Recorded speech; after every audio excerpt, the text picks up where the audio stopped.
Okay, so this is a bandsaw. A bandsaw is a very powerful and useful tool, and it also has its risks. The bandsaw consists of a large motor that then drives a blade around, and this blade comes downward with little teeth. Whenever you're cutting material in the bandsaw, you have to confirm that the material and the blade are well matched.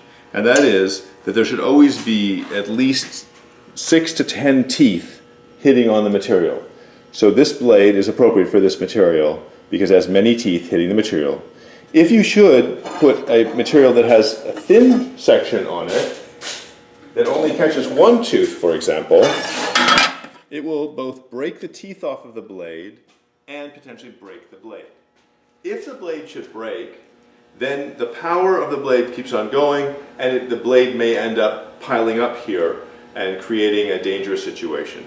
So using the right blades for the right material is important, and we have to remember that this tool has the ability to change this blade if need be.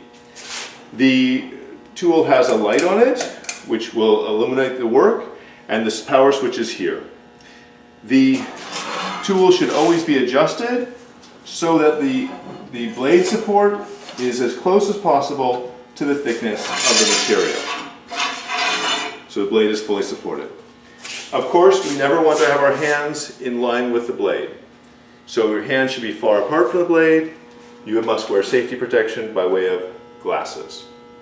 So the idea is you turn on the machine and then you're ready to go.